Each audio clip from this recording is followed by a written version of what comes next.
Es un gusto volver a tener al profesor Jesús Peláez de Córdoba y para las personas que no tuvieron la oportunidad de escucharlo en la primera clase, el video ya está en nuestro canal de YouTube. Ahí pueden ustedes ver la clase del primer día.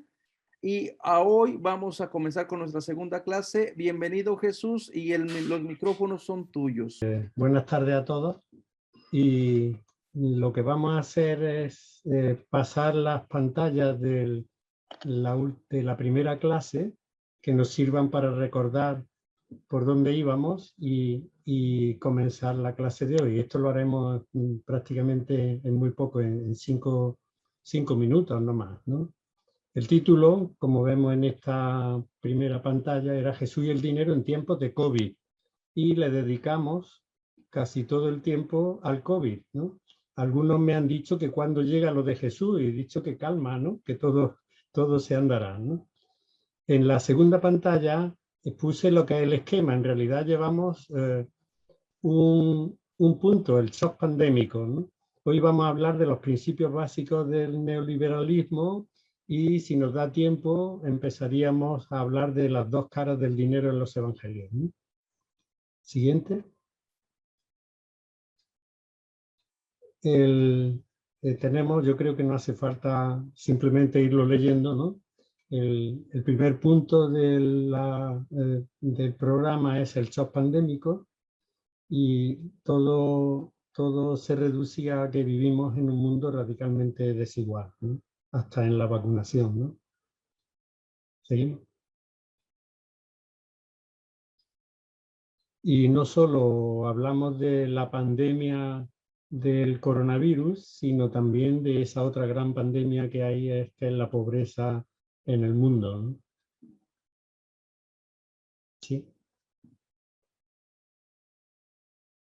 Como deseo utópico, hablé del plan de rescate de Oxfam, lo que tendría que ser asequible a todo el mundo, viva donde viva, pero comprenderéis que esto es una utopía a realizar, no estamos todavía en condiciones de llevarla a cabo del todo, pero en algunos casos ni siquiera desde el principio. Acceso a la salud universal, protección social, asegurar alimentos, ingreso mínimo, aumentar los presupuestos de cooperación.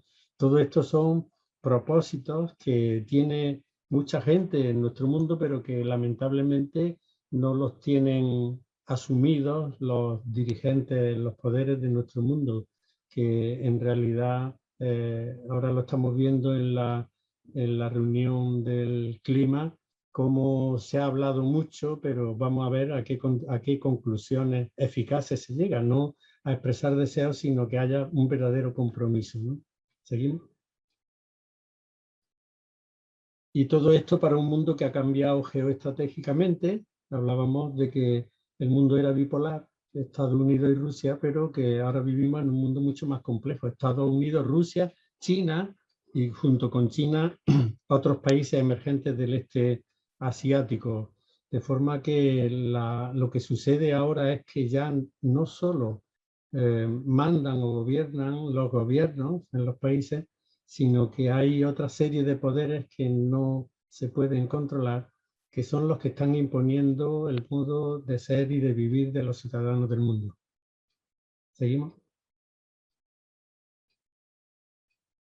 Lo que nos ha quedado tras esta crisis, bueno, en realidad yo iba a ir dentro de unos días a Alemania, pero voy a tener que dejar de ir porque la crisis no ha pasado. En Alemania hay un verdadero repunte, hablan de una sexta ola, pero lo que nos ha quedado en principio, que ya veníamos desde la crisis anterior, es una precariedad laboral que viene a desembocar en una incertidumbre vital, ¿no? O sea, el futuro se ha vuelto oscuro para una gran parte de la humanidad.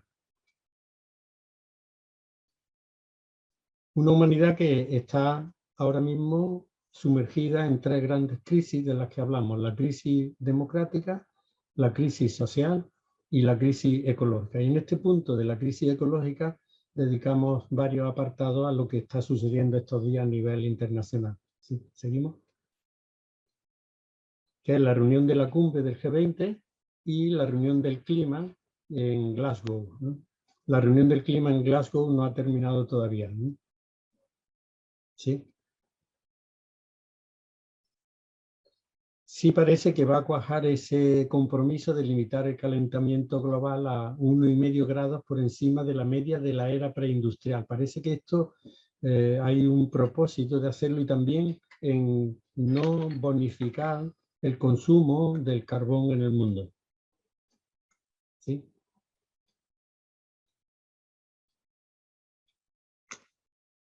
Traje a colación las palabras del Papa Francisco Valientes, que iban dirigidas principalmente a quienes seguramente no le van a escuchar. Ya hay que ser valiente para hablar a alguien que no te va a escuchar en principio, pero el Papa pues pronunció un discurso el viernes pasado, anterior a la primera clase, en el que se dirigía a toda la humanidad, pero principalmente a aquellos que hacen imposible el cambio ecológico, ¿no?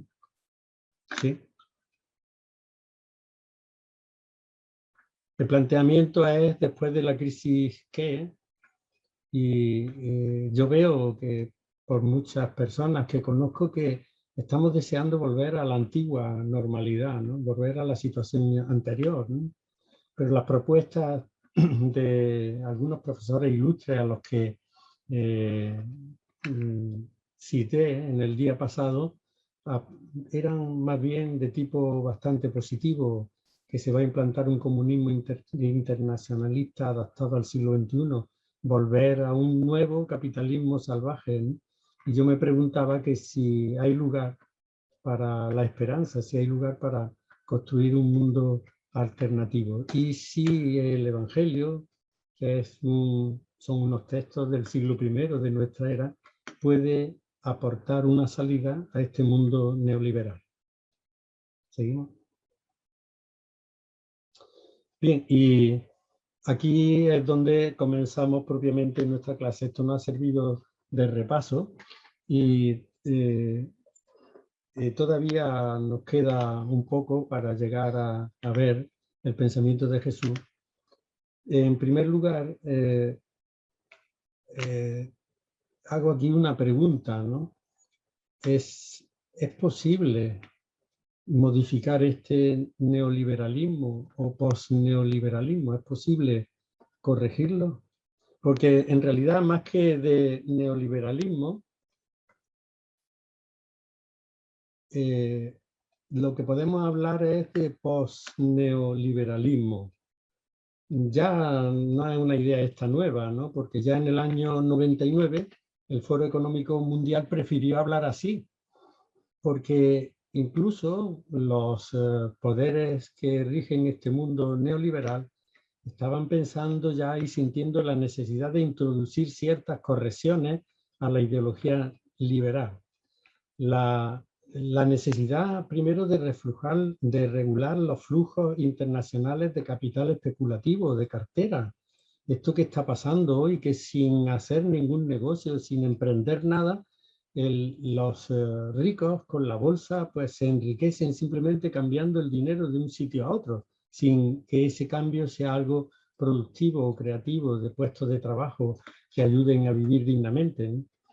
Se planteaban también la necesidad de armonizar las políticas económicas y los sistemas políticos, porque en realidad este es el problema, uno de los problemas más graves que tenemos ahora.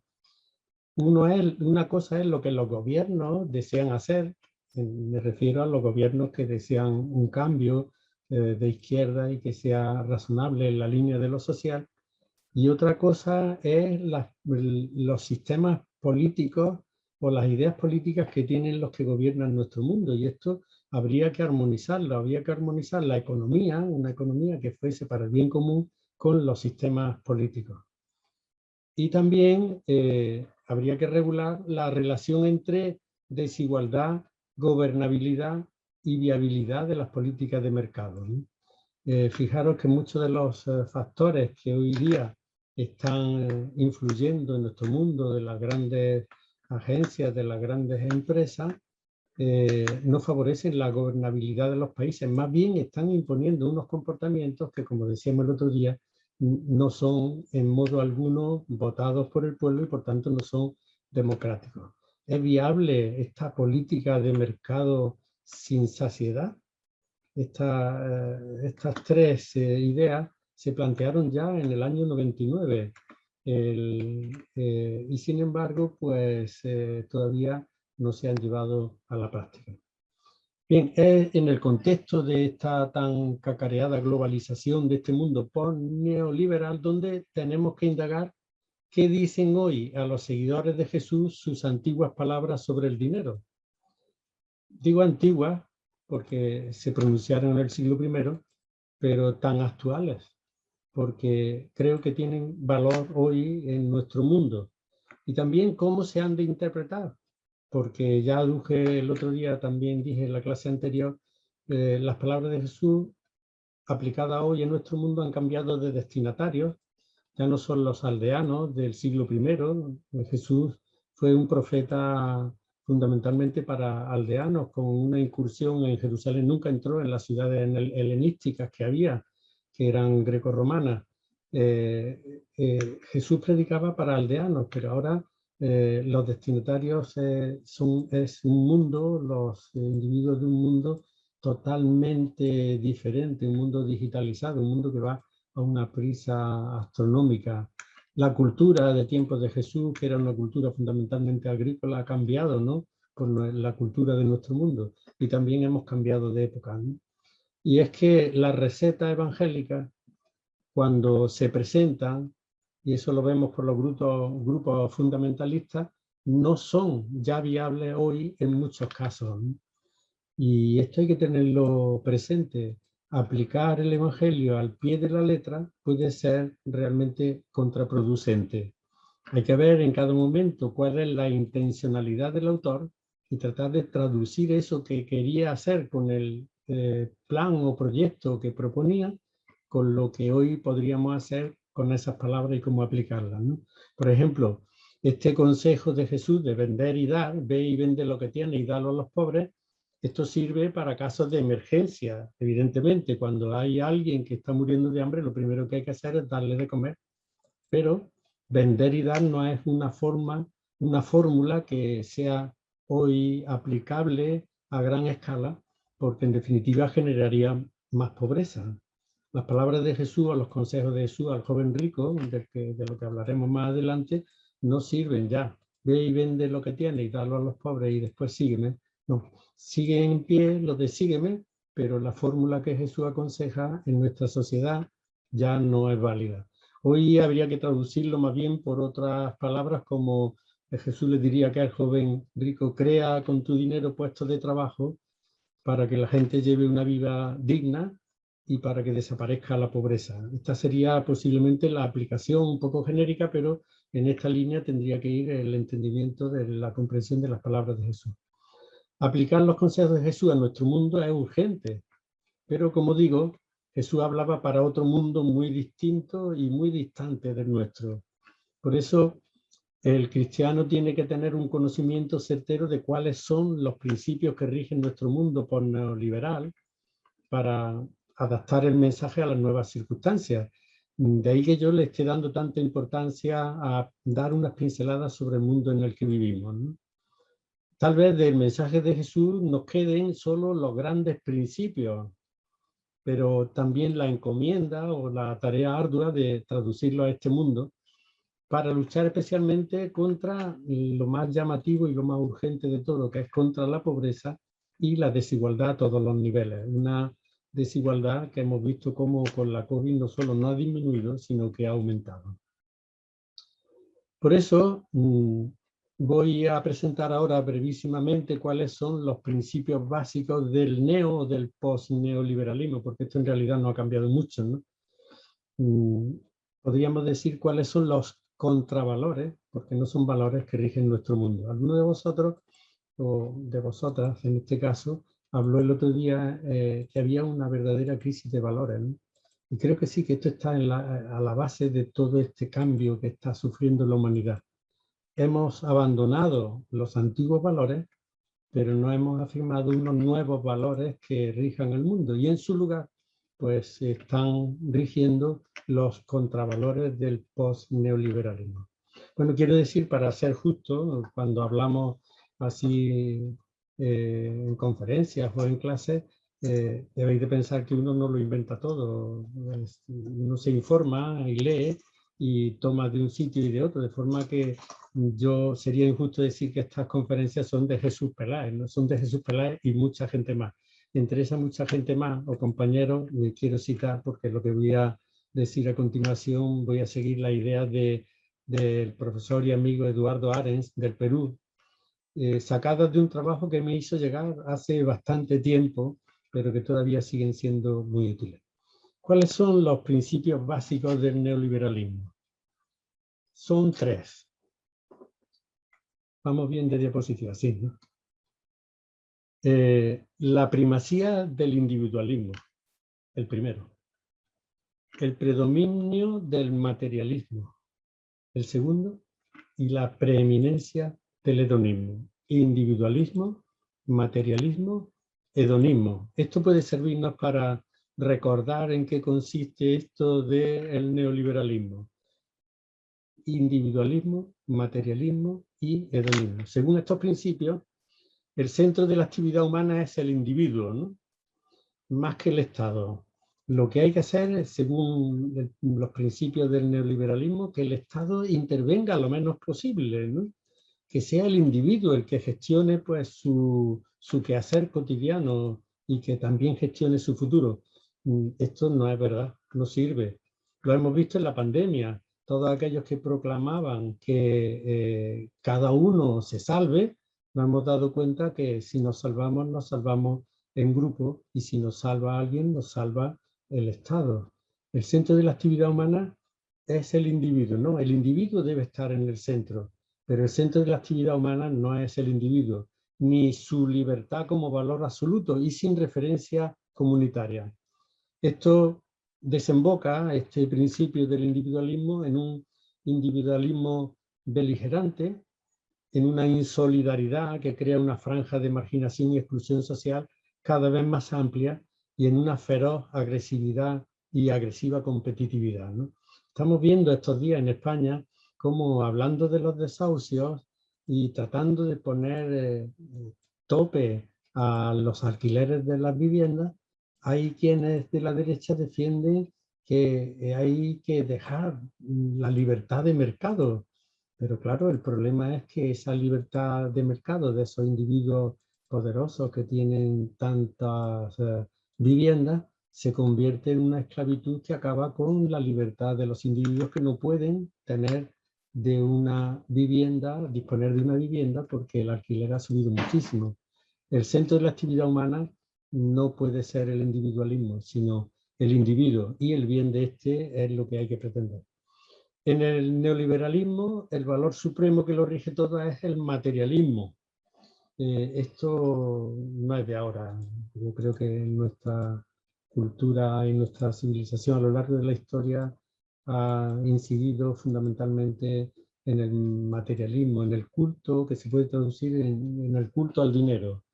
El dinero es como un dios al que se ofrecen sacrificios de vidas humanas, especialmente las vidas de los pobres, ¿no? La meta suprema es el hedonismo, lo que es igual. Todo es lícito conseguirlo a precio, a cualquier precio, pero el precio tiene que ser la satisfacción sensible del individuo. La meta suprema es el hedonismo y el objetivo es que el individuo, no la comunidad, no el grupo, no el país, no el mundo entero, pues se sienta satisfecho. Para llevar a cabo estos postulados, estos son los 3 grandes principios. El neoliberalismo proclama, primero, la libertad de las actividades económicas. Segundo, la sacralidad de la propiedad privada. Lo mío es mío y nadie lo puede poner en cuestión. Antes he hablado del tema de los alquileres, ¿no? Todo el mundo en España, por la Constitución, tiene derecho a tener una vivienda digna. Sin embargo, hoy día, cada día es más difícil, primero, comprar una vivienda, por supuesto, pero es que ni siquiera tenerla porque infinidad de ciudadanos de España no tienen dinero, no ganan dinero suficiente para poder pagar un alquiler. Y sin embargo, frente a esto, pues se defiende que la sacralidad de la propiedad privada. Lo mío es mío y yo por ello, pues pido lo que me haga falta, lo que quiera, ¿no? aunque los demás no puedan gozar de eso. Y todo eso, evidentemente, desemboca en el enriquecimiento mediante la expansión del mercado. Lo importante en este mundo es enriquecerse, esa es la meta. Mediante mis actividades económicas, cimiento o aumento mi propiedad privada y me enriquezco. Los tres postulados del neoliberalismo, ¿no? El nuevo dogma de esta religión neoliberal es: fuera del mercado no hay salvación. Esto nos remite a tiempos en los que en la iglesia se decía que fuera de la iglesia no hay salvación, hasta el punto que se llegaba pues a bautizar a los niños en peligro de muerte.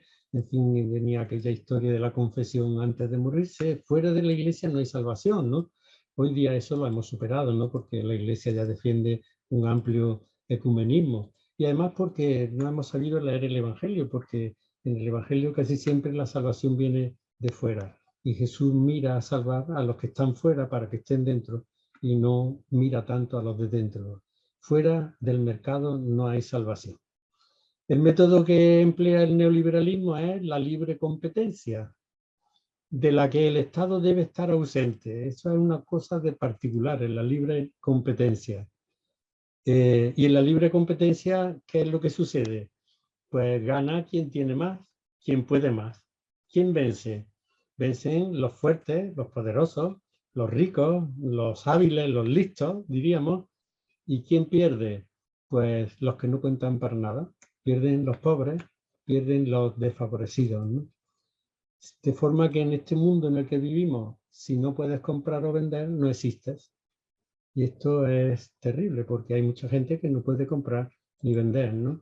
A veces oímos hablar de países del tercer mundo cuya renta per cápita es un euro diario, ¿no? Con un euro diario, pues realmente uno no existe ni puede conseguir, digamos, lo mínimo vital para poder vivir.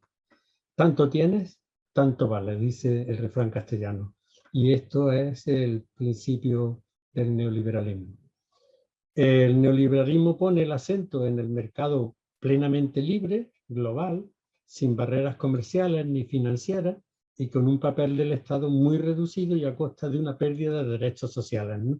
Fijaros, esto lo vemos, si esta globalización del mercado, este mercado global, no lo regulamos, realmente la humanidad no puede vivir. Pensemos lo que ha sucedido en estos últimos tiempos. En China los salarios eran muy bajos, ahora parece ser que ya están comenzando a subir y que la gente está tomando conciencia de que su trabajo produce más y no se beneficia tanto de ese trabajo. Y al ser los salarios muy bajos, los productos se venden muy bajos e inundan un mercado. Ha pasado en todo el mundo. ¿Qué ha sucedido? Pues que las grandes empresas han ido a producir a China porque allí les resultaba más barato y ganaban más dinero. O sea, han aumentado, digamos, la explotación. Y sin embargo, no han favorecido la producción en sus propios países porque resultaba más cómodo enviar los productos para fabricarlos o comprarlos directamente en China y luego lavarle la cara para venderlos en el mercado internacional, en los distintos países, ¿no? Esto hay que, en cierto modo, hay que regularlo. Hay que hacer que lo que se produce se reparta de forma que venga en beneficio no de unos pocos, sino y principalmente de los trabajadores que son los que hacen subir y desarrollar la economía de los países. Claro, he hablado de los contravalores del sistema neoliberal o post-neoliberal, ¿no? Esos contravalores están abiertamente en contra del Evangelio, ¿no?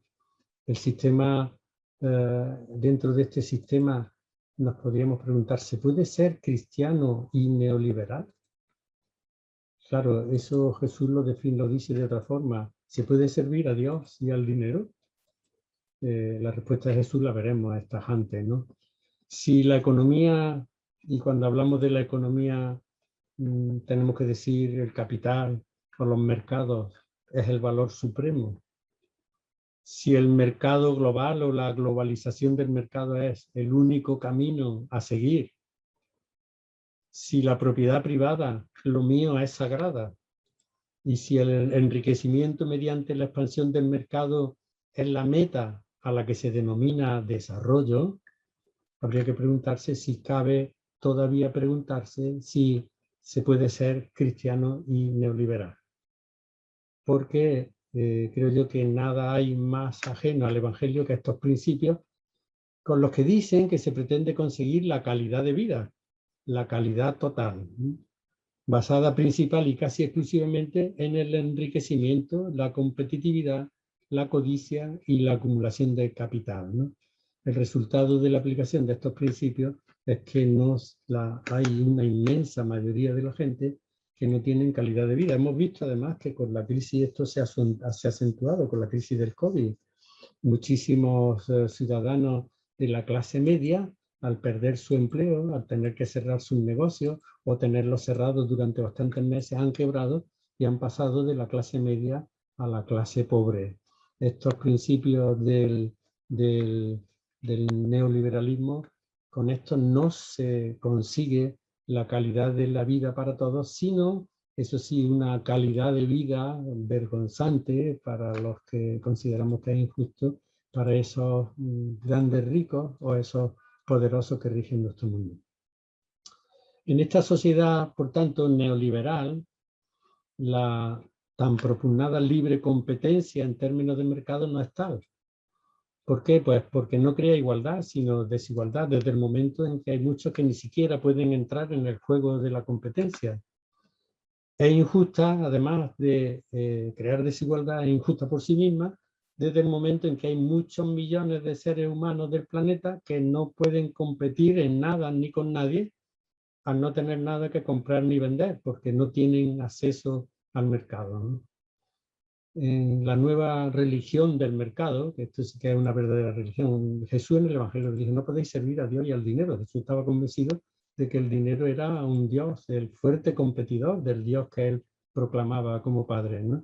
En la nueva religión del mercado no se dice ya dime con quién anda y te diré quién eres, sino dime qué compras, dime cuánto compras, dime a quién compras y te diré quién eres, ¿no? Hemos llegado a una deformación de lo que tendría que ser el desarrollo humano, porque hemos puesto el ser, lo hemos sustituido por el comprar o por el tener. Y de acuerdo con este principio, pues los 2.500 millones de pobres de la Tierra sin capacidad de comprar sencillamente no existen, no cuentan, no son. Cuando hablemos de la parábola del rico y Lázaro, aquel rico ni siquiera sabía el nombre de Lázaro que estaba a su puerta, solamente en el más allá ya lo conoce. O sea, para aquel rico no existía el pobre, estaba fuera de su sala de banquete, fuera de su casa. Si antes se decía en latín, ahora lo digo en castellano, a cada uno lo suyo, defendiendo a ultranza la propiedad privada, hoy el eslogan es a cada uno lo que produce. Y por tanto, lo que no produce no tiene valor.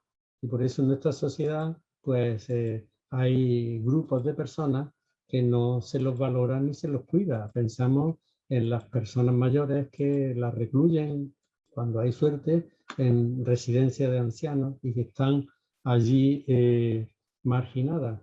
Ya esas personas no producen entendido como algo económico, porque en realidad las personas mayores tienen mucho que aportar de experiencia a los jóvenes y la producción suya es una producción cultural, una producción de experiencia, una producción de vida que enriquecería a todos. Sin embargo, a estas personas pues ya son viejos, con esta palabra que es un poco despectiva, ¿no? Ya no producen y por tanto no cuentan en nuestra sociedad. Ante este panorama, el Estado neoliberal tiene que reducir al mínimo su participación e intervención en la actividad económica. ¿Y qué pasa? Que al no intervenir el Estado, pues queda el individuo cada vez más desprotegido y desvalido ante esos verdaderos señores de la tierra que controlan el flujo de los capitales. Los estados venden hoy las empresas, incluso aquellas rentables, dejándolas en manos de las multinacionales y los grandes capitales, propugnando la libre competencia, pero practicando cada vez un monopolio a gran escala en la que los grandes bancos y las grandes empresas multinacionales pues se funden con otras igualmente grandes para dominar absolutamente el mercado y acabar con la proclamada libertad de mercado, ¿no? Hay que darle, por tanto, más papel a los estados. Hay que quitarle poder, claro. ¿Cómo lo vamos a hacer eso? Bueno, eso es otra harina que diríamos de otro costal, pero hay que quitarle poder a esos mercados, a esas grandes empresas, para que el capital y lo que se produce pues redunde en bien de todos. Y esto lo tienen que hacer los estados, no estas empresas que, como digo, tienen procedimientos también que altamente democráticos y tienen medios como para hacer que la democracia vaya cada día a menos. Algunas de estas ideas que vengo exponiendo las he tomado también de, ya aludí el otro día, en un cuaderno de Cristianismo y Justicia, el número 189, que se llama La Revolución de cada día, Cristianismo, Capitalismo y Postmodernidad. Estos cuadernos, el otro día lo dije y vuelvo a insistir en ellos, quienes queráis, se tiene acceso fácilmente en internet, están para bajarse el PDF, no hay que comprarlos, son gratis, se puede colaborar con esta organización, pero es gratis y tienen una riqueza de temas tremendamente variados y actuales. Son casi 250 por lo menos cuadernos que han publicado ya esta organización. Bien, he hablado hasta ahora del neoliberalismo como si su aplicación fuese igual en todos los países. He sacado lo que podía ser el denominador común, ¿no? Lo que son los grandes contravalores que tiene. Es verdad que no es lo mismo el capitalismo, que aún conserva elementos del estado del bienestar nórdico, que el nuevo capitalismo de Estado en versión china o rusa, o el capitalismo más neoliberal de los Estados Unidos y de algunos otros países. Pero en realidad todo es harina del mismo costal, ¿no? Se trata de variaciones y sensibilidades diferentes dentro del mismo sistema. Y lo que no funciona realmente es el sistema. Yo el otro día no me gusta oírme, entre otras cosas porque no me reconozco por la voz cuando me oigo, pero el otro día quise oírla cuando vi que estaba la charla, la clase primera colgada en internet, quise oírme a ver qué había dicho y sobre todo a ver si había dicho algún disparate que fuese digno de ser corregido, ¿no? Y si os digo mi impresión, me quedé un poco deprimido, ¿no? La descripción que hice del mundo en que vivimos, del mundo tras la COVID y del mundo neoliberal es bastante negativa. Es verdad que muchos de nosotros vivimos en una especie de burbuja de lujo, ¿no? Muchos de nosotros sabemos del mal de los demás, pero no tenemos la experiencia del mal y de la pobreza y de la miseria y de la falta de medios en nuestras carnes. Y eso puede llevarnos a olvidarnos de los demás y pensar que todos somos iguales, que no existe la pobreza, que no existe la marginación, que no existe la ignorancia, que no existe la incultura, que no existe todo eso que hace que el ciudadano no pueda tener una vida digna. Me quedé un poco deprimido, pero creo que es obligación nuestra no dejarnos hundir por el pesimismo, sino saber que estamos ciertamente en este mundo que tiene estos grandes contravalores, pero que tenemos que luchar para cambiarlo. Y luchar, es verdad que nos sentimos impotentes. ¿Cómo vamos a luchar contra las multinacionales? ¿Cómo vamos a luchar contra los mercados? ¿Cómo vamos a luchar? Bueno, pues cada uno tiene su pequeña parcela donde puede empezar a actuar. Y si cada uno empieza a actuar en esta línea, en su pequeña parcela, pues creo que poco a poco podríamos ir cambiando primero nuestro micromundo y segundo, transmitiendo esta ideología y esta forma de pensar en positivo e infundiendo esperanza a los demás en la medida en que podemos. Hoy más que nunca queda patente la vieja máxima de Quevedo en una poesía que, aunque escrita en el siglo XVI, es tremendamente actual. La poesía es Poderoso caballero es don dinero. La conocéis. Voy a leer y comentar no la poesía completa porque no se trata de eso, pero sí me pareció que es tremendamente actual, ¿no? Voy a comenzar solo 2 estrofas. Madre, yo al oro me humillo, dice Quevedo, él es mi amante y mi amado, pues de puro enamorado anda continuo amarillo. que pues doblón o sencillo hace todo cuanto quiero, poderoso caballero es don dinero. Bien, en esta estrofa Quevedo se comunica con su madre y le dice que vive para el dinero. Dice, yo al oro me humillo, ¿no? Pues le gusta mucho, dice que él es mi amante y mi amado, y que a su lado todo se vuelve amarillo. Amarillo es el color del oro del que estaban hechas las monedas de más valor, ¿no? La posesión del dinero permite al que lo tiene hacer lo que quiere, pues no hay restricciones. Así termina esa primera parte, que pues de puro enamorado anda continuo amarillo, que pues doblón o sencillo hace todo cuanto quiero. Poderoso caballero es don dinero, ¿no? Y continúa el poema. Esto me llamó la atención y sería objeto de un gran debate, ¿no? Ahora que se está cuestionando pues todo el tema de la conquista, de la mal llamada conquista de España, de Hispanoamérica. Nace en las Indias, la procedencia del dinero, nace en las Indias honrado, donde el mundo le acompaña. Viene a morir en España y es en Génova enterrado, y pues quien le trae al lado es hermoso, aunque sea fiero, poderoso caballero es don dinero. Bien, estamos en el siglo XVI, la poesía del siglo XVI, pero es muy actual. En esta estrofa se indica la procedencia de una parte de la riqueza del siglo XVI en España. El dinero nace en las Indias honrado. Las Indias eran por las minas de oro y plata que existían en la época colonial. Viene a morir en España, porque aquí es donde se acuñaba la moneda, y es en Génova enterrado, allí era donde iba a parar el dinero, pues la monarquía tenía que saldar sus deudas con los banqueros genoveses que le habían prestado fuertes cantidades, de forma que unos eran expoliados para recibir a otros el dinero y pagar con eso las deudas que tenían a los banqueros genoveses. El poeta admite que el dinero es hermoso, aunque sea fiero, es decir, aunque acarree consigo disgustos y violencia, y tantas violencias que acarreó. Históricamente, la procedencia de gran parte de ese dinero fue totalmente ilícita, pues provenía de la depauperación de los indígenas en tiempos de la mal llamada conquista.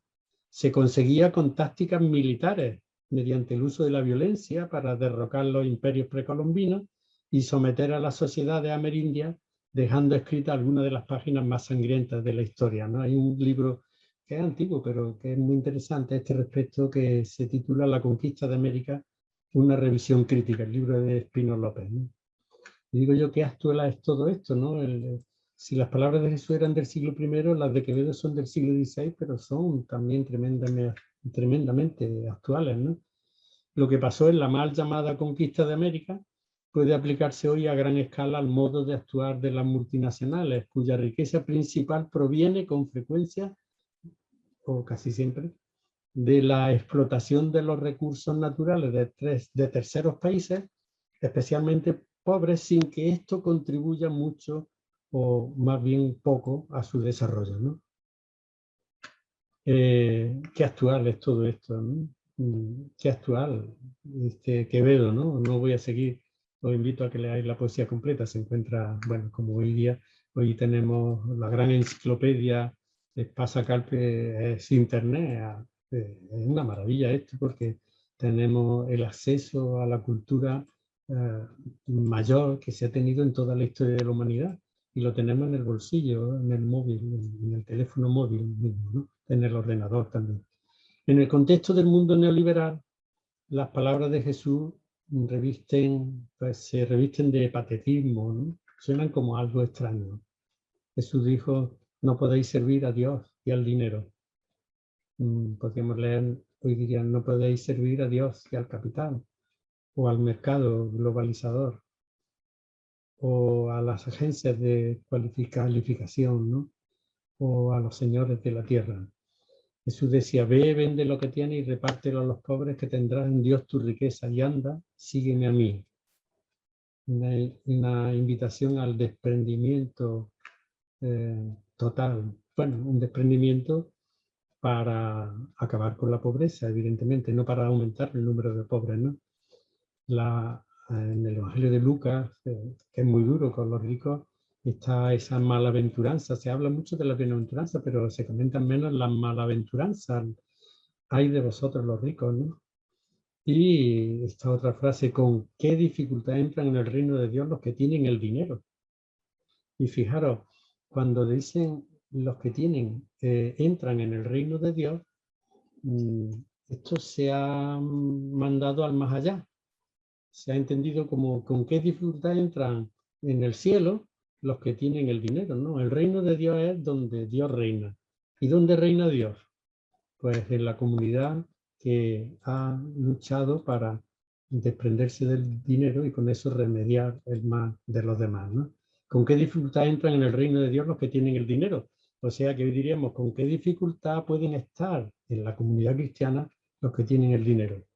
Porque es más fácil que entre un camello por el ojo de una aguja que no que entre un rico en el reino de Dios. Bueno, es totalmente imposible, esta frase de Jesús de los evangelios ha sido objeto de miles de interpretaciones para tratar de conciliar ser rico y cristiano, ¿no?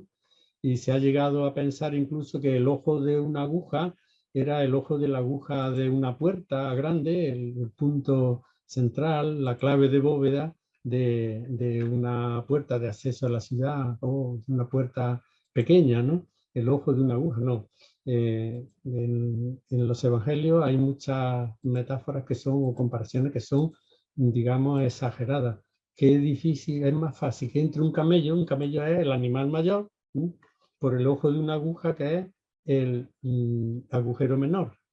O sea, lo que dice Lucas es que es totalmente imposible que un rico entre en la comunidad cristiana y que entrando en la comunidad cristiana siga siendo rico, porque puede que entre en la comunidad cristiana, pero eso le va a exigir realmente un cambio, ¿no? ¿Quién se cree, pregunto yo hoy esto?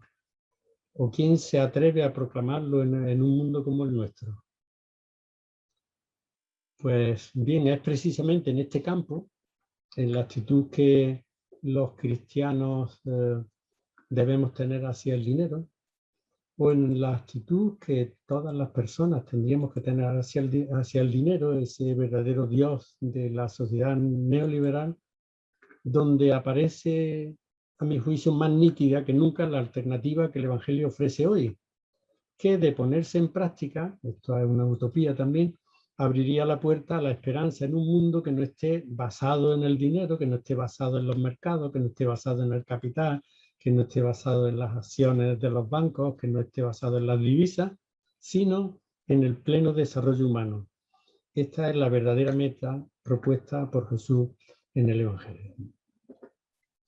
Bien, perdonad que de una forma casi muy intensa y poco extensa hemos expuesto los principios que rigen nuestro mundo neoliberal, ¿no? Bien, pero en realidad el mundo no ha cambiado tanto, ¿no? El corazón del ser humano sigue teniendo, como en tiempos de Jesús, su centro de atención en el dinero, ¿no? También en tiempos de Jesús se podía aplicar estos principios y si cabe todavía más fuertemente estos principios del neoliberalismo, ¿no? Porque claro, allí no había democracia alguna, que digamos, ¿no? Sería un error trasladar los modelos o fórmulas económicas del pasado al presente, aunque tal vez haya algo en común entre la economía de tiempos de Jesús y la nuestra, al estar asentada sobre un dato claro, es la acumulación de unos bienes que pertenecen a todos en manos de unos pocos, y no sobre la base de la distribución de los bienes de la tierra entre todos los que la habitan. En esto ha cambiado el mundo muy poco, ¿no? Hoy incluso tenemos más conciencia a nivel global de este fenómeno, ¿no? Antes, pues casi todo se quedaba, al no haber los medios de comunicación que tenemos nosotros, se quedaba en la aldea, todo lo más en las plazas de los pueblos, donde allí iba la gente pues, a informarse, a lo que hoy diríamos a leer los periódicos.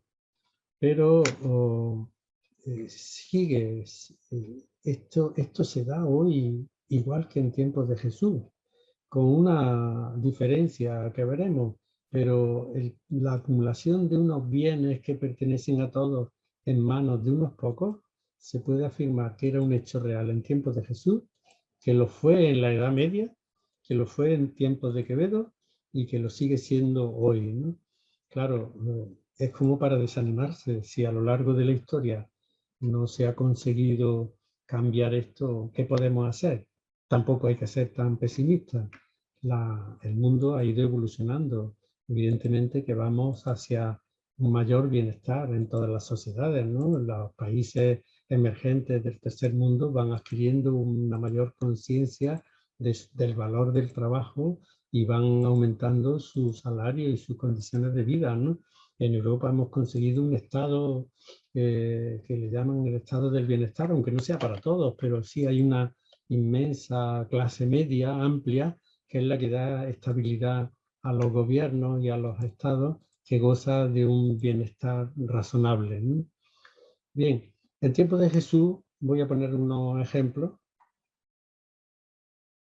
La acumulación de capital en manos de unos pocos era tan grande que cuenta Flavio Josefo. Bueno, Flavio Josefo, a los que estéis interesados por el Evangelio, en la lectura de Flavio Josefo, un escritor judío, es muy interesante porque nos sitúa en el contexto de la época de Jesús. En este libro, Antigüedades Judías, Herodes dice que Herodes se había apoderado por medio de confiscaciones de una cantidad enorme de tierra, ¿no? Herodes era el rey, los reyes tenían entonces tetrarca, ¿no? Tenían poder absoluto. Hoy por lo menos tenemos la posibilidad de que si un gobierno se enriquece injustamente, si acapara el dinero o si confisca bienes de alguien, pues tenemos tribunales de justicia que, bueno, con mucha lentitud van poniendo los puntos sobre la i. Entonces no había nada, la voluntad del tetrarca o la voluntad del rey se hacía sin más. Herodes se había apoderado por medio de confiscaciones de una cantidad enorme de tierra y había convertido en regadío un terreno de unos 45 kilómetros cuadrados, propiedad de su hermano. De forma que, de su hermana, ¿no? De este terreno, dice Flavio Josefo, que Salomé percibía rentas de hasta 60 talentos anuales, ¿no? Claro, esto no nos dice nada, pero si lo traducimos, sería el dinero equivalente a 360.000 jornales de un obrero agrícola. Esta era la renta que percibía Salomé por unas tierras que Herodes había confiscado, por tanto, injustamente, que había arrebatado. Herodes, por su parte, era tan fuerte la presión que había en aquel tiempo por parte de los pobres de la tierra, se había visto obligado a bajar impuestos 2 veces para evitar disturbios generales, dada la pobreza, paro y miseria en que andaba sumida la inmensa mayoría de la población. Hoy la pirámide de la sociedad está formada por unos pocos grandes poderosos, no sé si llegarán a 100, o pongamos 200 o 300, no sé cuántos, que están en la cúspide. Después hay la pirámide, la base, la altura de la pirámide, o sea, el resto de la pirámide son clases medias, dentro de los que hay alta, media y baja, y después están los desposeídos de la tierra. En tiempos de Jesús no, en tiempos de Jesús estaban los poderosos, por una parte, una clase media muy reducida, que eran los artesanos fundamentalmente, y la inmensa mayoría de la población andaba sumida en la pobreza, en el paro y en la miseria. O sea que si no tenían quien les diese de comer en el día, pues no comían, ¿no? A veces nos imaginamos el mundo antiguo por lo que nos cuentan los libros. Yo que he dado clases, ya lo dije ayer, de lengua y literatura griega, a veces nuestros alumnos pensaban que la cultura griega era una cultura realmente de lujo, pero que poca gente podía disfrutar de aquello. Quienes disfrutaban de aquello eran fundamentalmente los poderosos y una franja de la clase media. Los demás andaban sumidos en la pobreza, en el paro, en la miseria y en la enfermedad. Aquel mundo era un mundo terrible. Por eso decía también el miércoles pasado que en aquella sociedad se tenía conciencia de la fragilidad humana.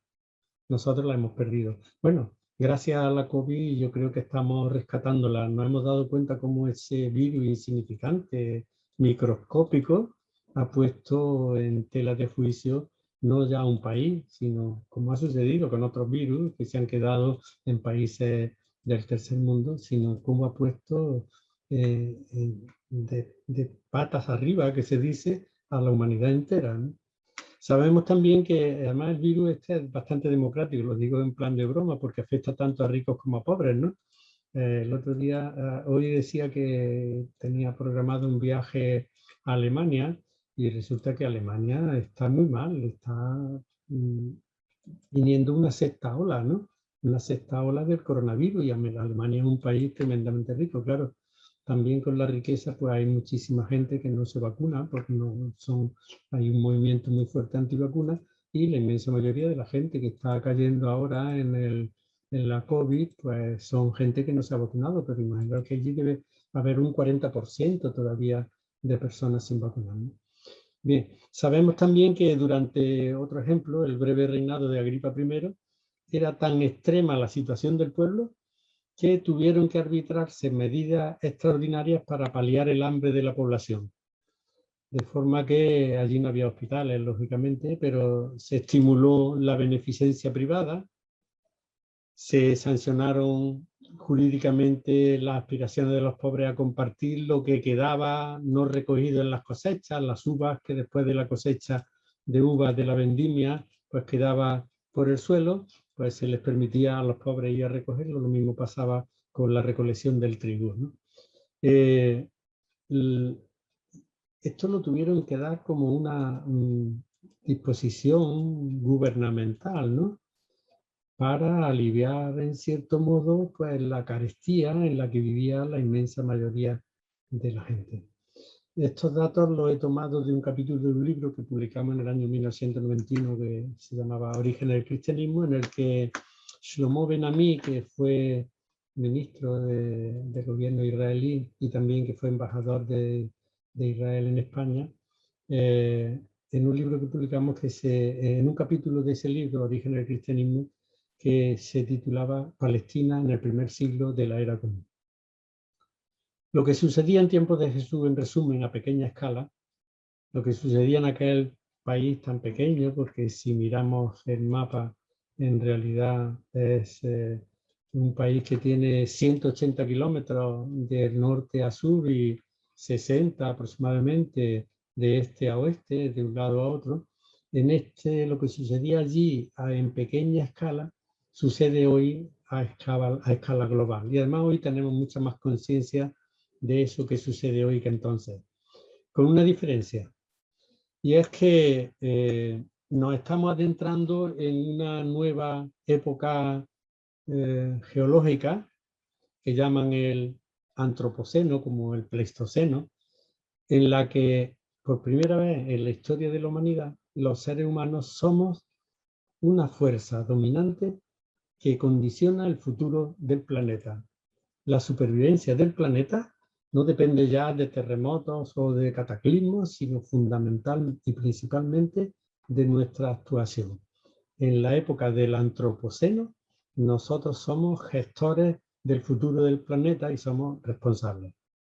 Un futuro que ya se empieza a vislumbrar aterrador desde muchos puntos de vista, ¿no? Desde el cambio climático hasta la pérdida de biodiversidad, sin olvidar la epidemia de plástico en nuestros océanos o la transmisión de virus de unos países a otros, ¿no? El cambio climático, ya empezamos a creer que estos cambios de temperatura, que estas tempestades de agua, que estos danas, que le llaman ahora aquí en España, pues son efectos de algo que hemos producido nosotros, que lo ha producido el comportamiento humano. Hoy mismo hemos visto en televisión española cómo en Baleares ha habido unas inundaciones tremendas, ¿no? Verdaderos ríos de agua que corren por las calles como por su casa, ¿no? 200, en un sitio han caído 200 litros por metro cuadrado, ¿no? Algo que cada vez va siendo más frecuente. Los incendios forestales cada vez son más frecuentes y sin embargo pues todavía hay mucha mucha gente de nuestro mundo que no cree que sea esto que el cambio climático lo estemos produciendo nosotros. En estos últimos años, con el progreso cierto de la humanidad, muchas de las desigualdades del desarrollo humano han ido en aumento. Perdonad que que yo repita muchas veces la misma idea. Dicen los judíos, o en el mundo hebreo se dice que la repetición es la base del aprendizaje, ¿no? Veréis cómo va habiendo ideas que vamos repitiendo constantemente, que voy repitiendo, ¿no? Con el progreso cierto de la humanidad, muchas de las desigualdades del desarrollo humano han ido en aumento. El cambio climático, que incluye peligrosos cambios a escala planetaria, no va a ser sino empeorar esta desigualdad. Es posible incluso, y esto apuntan ya determinados científicos, que la pandemia de la COVID-19 sea la consecuencia más reciente y terrible de estos desequilibrios. Los científicos están advirtiendo insistentemente que la interacción que hay entre los seres humanos, el ganado, la fauna y la flora silvestre van a provocar cada vez con mayor frecuencia la aparición de patógenos. O sea, nos están diciendo que vienen otras pandemias con los que no estamos familiarizados y van a ejercer una presión muy grande sobre los ecosistemas que darían lugar a la propagación de nuevos virus mortales, ¿no? Todo esto nos lo ha traído la globalización, que en principio no es mala, pero que, como decía, esta globalización requiere una regulación. Pero hay una buena noticia, no todo es malo, y es que todavía, y en esto de todavía se está insistiendo estos días en la cumbre del clima, los seres humanos tenemos en nuestras manos la posibilidad de abrir nuevos caminos que fomenten lo que hay que fomentar, no la competencia, no el individualismo, no el materialismo, no, que fomenten el pleno desarrollo humano. Y un pleno desarrollo humano que haga posible que las personas se realicen como personas y que no continuemos alterando el equilibrio planetario. Pero claro, para que las personas prosperen en el antropoceno, en este periodo en el que estamos entrando, el desarrollo global tiene que girar en torno al fomento de la equidad, tiene que girar en torno al impulso de la innovación, tiene que girar en torno a los cuidados, a la custodia de las personas y también a la custodia de la naturaleza. Y en esto es claro, en la custodia de las personas nos jugamos todos mucho, porque todos antes o después, algunos llegaremos antes que otros, pues vamos a ser muy mayores y vamos a necesitar de cuidado, ¿no? Pero también necesita de cuidado la naturaleza. Todos, hoy día, podemos decir, nos jugamos mucho en este sentido. Tras la COVID-19, no podemos volver hacia atrás.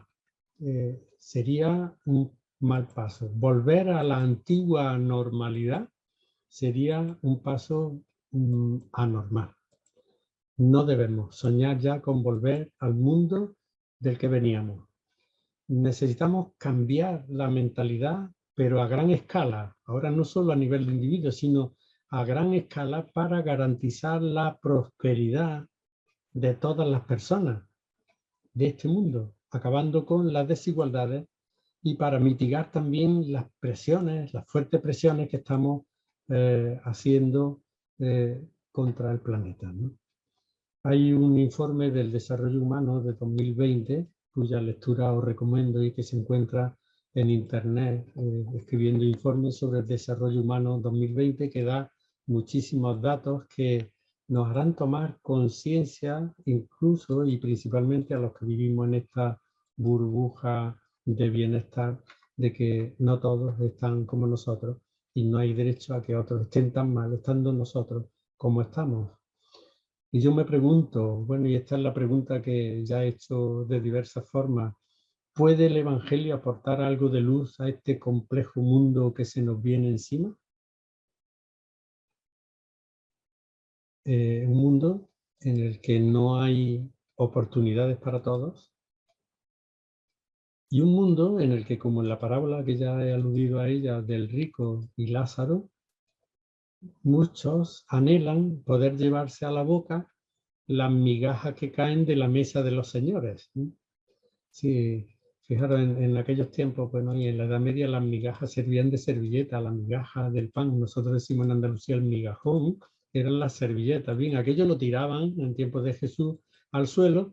Bueno, pues el pobre Lázaro pues anhelaba con llevarse a la boca las servilletas usadas por el rico, que no tiene nombre en la parábola. Lázaro sí tiene nombre, pero el rico le han llamado Epulón, banqueteador. Y Lázaro le han puesto un nombre, y es un nombre un poco irónico porque significa Dios se ha compadecido, ¿no? De aquel pobre Lázaro en vida no se compadeció nadie, el rico por supuesto que no. Pues bien, teniendo presente la situación de nuestro mundo en tiempos de COVID, vamos a abordar ahora el pensamiento de Jesús sobre el dinero, ¿no? Y ya siempre, ya lo he dicho, pero ya diríamos hoy sobre el capital, los mercados, los fondos de inversión, los tan traídos y llevados en España ahora, los fondos buitres que se hacen lo imposible a la gente que vive en edificios antiguos para echarlos y reformar esos edificios y alquilarlos a precio de lujo, ¿no? Es verdad que el Evangelio no ofrece respuesta a estos problemas que no se daban en tiempos de Jesús, pero porque en tiempos de Jesús había bastante con remediar, con dar de comer. Jesús dice, ve y vende lo que tienes y dalo a los pobres. Los pobres se morían a diario en la calle de hambre. Esto pasa todavía en muchos países, ¿no? En tiempos de Jesús eso era lo cotidiano. No existían estos problemas tan a nivel global, o al menos no había conciencia de ellos. Pero tal vez debamos apuntar a un nuevo modo de ser humano deseable en este mundo globalizado, donde el dinero no sea el centro de interés, sino la persona y su desarrollo pleno, ¿no? Bueno, esto en parte se ha ido consiguiendo con el socialismo, ¿no? Con la socialdemocracia. Es verdad que en Europa hemos conseguido unos niveles de protección social, de seguridad social, de salarios para una inmensa mayoría de la gente bastante digno. O sea, el mundo va progresando, pero lo que pasa es que no progresa por igual en todos los países. La actitud de Jesús ante el dinero puede ayudarnos en esta nueva era a configurar un modo de ser humano que no fomente, por tanto, los contravalores del neoliberalismo. Decíamos que eran el individualismo, el materialismo y el hedonismo, que estos son los tres grandes contravalores de la sociedad liberal, neoliberal en la que vivimos inmersos. Leí yo hace bastante años un libro que además me hubiera gustado que se hubiese publicado, era de dos periodistas, un español y un periodista vasco, un americano y un periodista vasco, y el libro se titulaba Vivir mejor con menos. A mí me hizo pensar mucho. Después de cada capítulo había unos ejercicios y, por ejemplo, me vaya a permitir que haga una digresión porque nos puede servir para pensar cómo podemos vivir mejor con menos. Perdón. Decía, te quejas de que en tu casa hay muchos libros y ya no tienes espacio donde poner los libros. Estaba pensando en sociedades desarrolladas y en pisos donde hay estanterías para poner libros, ¿no? Y proponía este ejercicio. Ponte delante de tus estanterías. Mira los libros que tienes. ¿Cuántos de ellos no has usado hace 20 años? ¿Cuántos de ellos no has usado hace 10 años? ¿Cuántos de ellos no has usado hace 5 años? ¿Cuántos de ellos, de los que no has usado hace 20, hace 10 o hace 5 años, piensas que no vas a usar nunca? Y decían los autores del libro, despréndete de esos libros, llévalos a una biblioteca, dalos donde puedan servir y entonces tendrás estanterías para los nuevos libros. Vivir con menos suponía vivir mejor, ¿no? Lo mismo hacía del tráfico, decía que en Madrid, pues más o menos la velocidad media de un conductor era la de un caballo, no es que tengamos que volver a pasear con caballos por la ciudad, pero era de risa aquello, porque hacía el cálculo lo que un conductor, los kilómetros que hacía un conductor por el tiempo que tenía que emplear, entendiendo por tiempo pues el cuidado del coche, el taller, la gasolinera, los atascos, y llegaba a la conclusión de que un conductor en Madrid no podía, tenía una velocidad media de 25 kilómetros a la hora. Se ríe uno, pero posiblemente sea así, porque es verdad que nos desplazamos con mucha velocidad, pero el coche necesita una de cuidado y sobre todo en las grandes capitales se emplea muchísimo tiempo perdido en los desplazamientos, porque hemos hecho unas ciudades monstruosas en las que la gente vive en los metros o en los autobuses. Yo tenía un amigo que decía, hoy vivo en un piso que está cerquísima del trabajo, cojo un metro, 6 paradas, después me bajo, ando 20 minutos y llego, ¿no? Bien, 2 horas. 2 horas a la ida, 2 horas a la vuelta, 4 horas del día empleado en desplazamiento. Vivir mejor con menos, o vivir con menos para vivir mejor. Son recetas que sí que nos harían reflexionar hoy, que no tendríamos que esperar al tiempo para que se cumplan, porque podemos empezar a ponerlas en práctica. Bien, ahora que nos hemos situado ya en nuestro mundo golpeado por la COVID, primer punto del programa, de este mini curso, lo que llamamos el shock pandémico, y ahora que hemos enumerado, aunque sea brevemente, las características de este mundo neo o postliberal, creo yo que estamos en condiciones de analizar las palabras de Jesús sobre el dinero, primero para conocer su pensamiento y luego para ver cómo podemos traducirlo de hoy.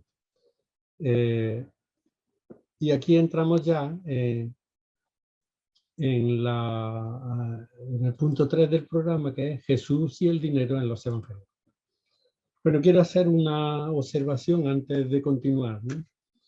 Cuando me refiero a Jesús, no me refiero al Jesús histórico, o sea, al Jesús que vivió y predicó y deambuló por los caminos polvorientos de Palestina, fundamentalmente por el norte, por Galilea, y que murió y según los testigos o seguidores vive. No me refiero a ese Jesús, porque ese de Jesús, cuando los científicos se ponen a hablar, en realidad terminan diciendo que sabemos muy poco. De modo que no podemos, con los evangelios, no podemos escribir una vida de ese Jesús, o sea, de ese campesino, predicador, rabino, que anduvo por los caminos de Palestina. De ese Jesús histórico sabemos algunas cosas, evidentemente, pero no podemos escribir su biografía. Tampoco la podemos escribir de Sócrates, por ejemplo, que fue un gran maestro también de la antigüedad, ¿no? Fueron sus discípulos, sus seguidores, los que nos dibujaron ese Jesús a la luz de la fe que ellos tenían en aquella persona. Yo pongo muchas veces el ejemplo que los evangelios pueden parecerse, en una comparación un poco burda, a un billete de 20 euros, ¿no? Bien, la moneda de vuestro país. Si lo ponemos sobre la mesa, los billetes suelen tener una especie de esfera o zona en blanco, ¿no?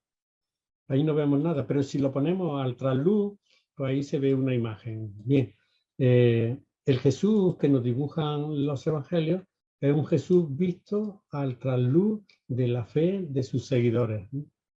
De modo que, digamos que el fundamento de nuestra creencia no es el Jesús histórico, sino el Cristo de la fe, o sea, el Jesús que nos han dejado, cuya imagen nos han dejado, bastante plural, por cierto, los escritos del Nuevo Testamento, ¿no? Claro que los evangelios, por ejemplo, hablan mucho de la actividad de Jesús, sin embargo, Pablo pues no se interesa apenas por la actividad de Jesús, aparte de decir que fue nacido de mujer, y se interesa fundamentalmente por Jesús muerto y resucitado, ¿no? Bien, lo que yo voy a decir no está basado en lo que podemos saber sobre el Jesús histórico, sino lo que podemos saber por los evangelios. Los evangelios, estos libros son la base del cristianismo primitivo y la base de nuestra fe, ¿no? Yo di un curso bastante años en la universidad que se llamaba Orígenes del cristianismo según los textos fundadores, ¿no? O sea, cómo nos describen las comunidades cristianas estos textos fundadores que están cuya vida o cuya ideario se ve en los evangelios. Bien, pues en los evangelios podemos decir que el dinero tiene dos caras. Hay una cosa que me ha llamado la atención presentando esta charla, la cantidad de veces que, no lo he oído eso, la cantidad de veces que los evangelios se alude al dinero, a los bienes, a las posesiones, a la riqueza, a la pobreza. Es abrumador el número de veces que se habla de esta materia. Es que Jesús estaba convencido de que había dos dioses. Uno era el Dios de Jesús, que era Padre, según él, y otro era el dinero. Y entonces Jesús parte de la realidad de su ciudadano. El centro de interés de los ciudadanos de su época era el dinero. ¿Qué pensaba Jesús? Tal como por tanto, he hecho esta observación para decir que a partir de ahora porque puede haber algún teólogo, algún exegeta decir, no, eso no, Jesús nunca pensó eso, Jesús fue un judío como los demás, un poco reformista. Bueno, no voy a entrar en ese debate, ¿no? Lo que sí quiero, bueno, porque además sabemos que posiblemente de las palabras que aparecen aplicadas a Jesús en el Evangelio, el 80% no provienen de ese Jesús de la historia. Son palabras que nos han transmitido a la luz de la fe los que escribieron estos relatos. ¿Qué pensaba ese Jesús de los Evangelios, tal como lo describen los Evangelios, acerca del dinero y de la posesión de los bienes? Bueno, pues para Jesús, como para nosotros, el dinero tiene dos caras. Una buena y amable y otra mala y temible. El dinero, por tanto, no puede satanizarse absolutamente. Ahí encontré yo un demoncillo, un demoncillo, se puede decir, amigable, ¿no? No está tan feo como los demonios que pintan a veces en los cuadros de la iglesia o en el purgatorio, ¿no? Bien, no se debe demonizar o satanizar absolutamente el dinero. Y esto debemos de tomar conciencia de ello. El dinero, y cuando decimos dinero, entendemos los bienes, entendemos todo aquello que es necesario para llevar una vida digna, es bueno o malo según el uso que hagamos de él. Es como cuando dicen, oh, es que en Internet hay muchísimas cosas malas, evidentemente, como en las bibliotecas. En las bibliotecas tienen que estar todos los libros. Ahora, depende del usuario de la biblioteca para saber discernir entre lo que es bueno o malo y utilizar lo bueno y dejar lo malo. Es necesario que haya de todo en una biblioteca, los libros buenos y los malos, porque también los malos libros de vez en cuando tienen grandes verdades, ¿no? Bien, el dinero es bueno o malo según el uso que hagamos de él. Jesús no era, como a veces se ha pensado, un soñador utópico, ¿no? Jesús vivía con los pies en el suelo. El Jesús de los Evangelios se nos presenta como un Jesús tremendamente humano. Y sabía que el dinero es una realidad importante con la que hay que contar en la vida de cada día. Y así aparece en múltiples pasajes de los Evangelios, ¿no? Hay un artículo de Fernando Camacho, que es un compañero que murió del equipo de Juan Mateo, que escribió en la revista Isidoriano del año 1997, escribió un artículo que se titulaba Jesús, el dinero y la riqueza, del que voy a extraer algunas ideas, ¿no? Siendo fiel a este principio que hay que darle a cada uno lo suyo, ¿no? La tarea mía ha sido reunir el pensamiento, las ideas que andan dispersas y ahorraros también múltiples lecturas. El dinero tiene una cara amable porque crea las condiciones para una vida digna, o lo que es igual. El dinero es necesario para vivir, esto es de perogrullo, pero esto no quiere decir lo siguiente, que es que vivamos para el dinero, como muchos entienden. En nuestra sociedad muchísima gente vive para el dinero. Trabajan tanto muchas veces que no tienen tiempo de vivir y dice uno, bueno, ¿y para qué quieren tanto dinero si no pueden disfrutarlo? Yo pienso en esas inmensas fortunas que puestos a gastar. Si a mí me dan 1 millón de euros mañana, ¿cómo me lo puedo gastar? Para mí me crearían verdaderamente un problema, ¿no? Bien, mucha gente que considera que el dinero es necesario para vivir se pasan de rosca porque piensan, viven para el dinero y el dinero les quita la vida, ese dinero que acumulan. El dinero, por tanto, no es malo, ni se debe demonizar. Los evangelios son realistas en este sentido y refieren a menudo a operaciones de compraventa. Voy a seguir todavía unos 10 minutos para dar paso al diálogo, el tiempo pasa volando, ¿no? Jesús no es ajeno al mundo del mercado. Jesús vivía de lleno en su tiempo. Era un ciudadano, un aldeano de Palestina y conocía la vida de la gente de entonces. Es curioso y llama la atención, esto lo he dicho antes, que Jesús nunca entró en las ciudades helenísticas que gozaban de grandes lujos de edificios y de mercados, ¿no? Aunque posiblemente de niño pudo trabajar para la ciudad de Séfori, que estaba a 8 kilómetros de Nazaret y que hoy se visita porque se supone que las ciudades que había en torno a las grandes, las aldeas que vivían, que había en torno a las grandes ciudades, abastecían el mercado de aquellas grandes ciudades. Jesús no entró, y esto es una interrogante, nunca en una de esas grandes ciudades, y eso que vivió muy cerca de ellos. Pero Jesús, esto no quiere decir que fuera ajeno a aquel mundo, porque los evangelios aluden con frecuencia, con mucha más frecuencia de lo que creemos, a operaciones de compra y venta. Los verbos comprar y vender son frecuentes en el Nuevo Testamento, en los evangelios, juntos o por separado. Comprar se dice en griego, bueno, esto es una cursilería. Bueno, se os puede servir agorazo, derivado de ágora, que significa plaza pública y significa estar en la plaza o comprar en la plaza, en el mercado. Comprar aparece 30 veces en el Nuevo Testamento, de las que 20 en los Evangelios. Y vender aparece 22 veces, de las que 17 en los Evangelios. Pues ahí tenéis 37 veces aparecen estos dos verbos. Estos verbos se usan unas veces en sentido propio o en sentido figurado, ¿no? Con dinero, en sentido propio, se compra y se vende tanto lo necesario como lo superfluo, ¿no? Tanto lo grande como lo pequeño. Hay un texto del Evangelio de Lucas que alude a tiempos de Lot. Dice, lo mismo sucedió en los días de Lot. Comían, bebían, compraban, vendían, plantaban y construían, pero el día que Lot salió de Sodoma, llovió fuego y azufre del cielo y acabó con todo. Así sucederá el día que el Hijo del Hombre se manifieste. Bueno, aquellos ciudadanos del tiempo de Lot pues vivían inmersos en una vida normal, comprar, beber, comer, beber, comprar, vender, plantar, construir, ¿no?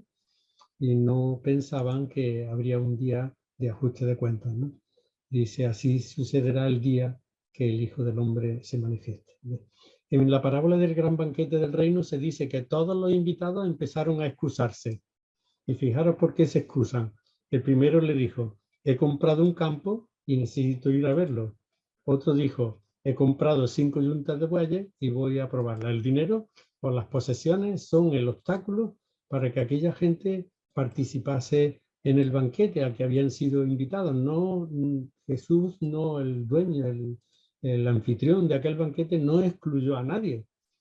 Lo excluyeron, se autoexcluyeron porque valoraban mucho más el campo o las yuntas de bueyes que el banquete festivo.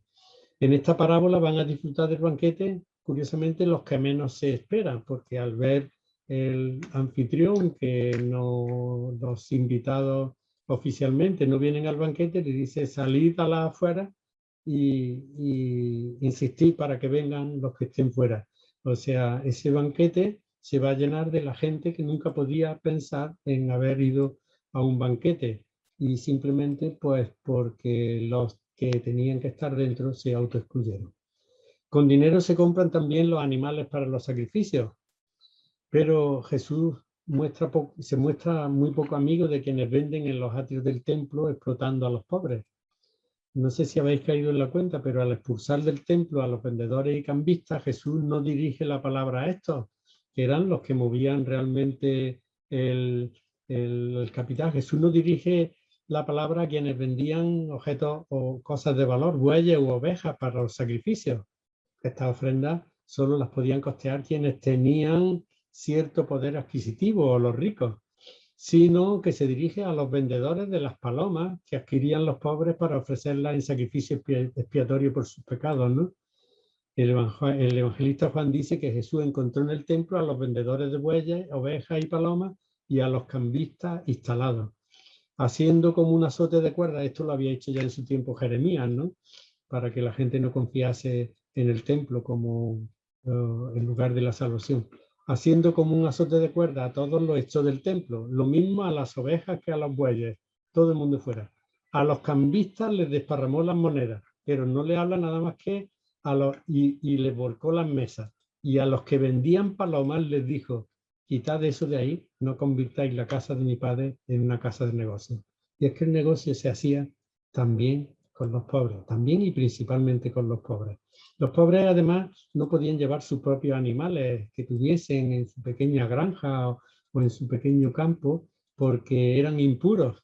Entonces tenían que pasar por el mercado oficial que había en uno de los atrios del templo, ¿no? Comprar y vender, como vemos, por tanto, aparece en los evangelios, tanto de cosas importantes como de minucia, como pueden ser esas palomas.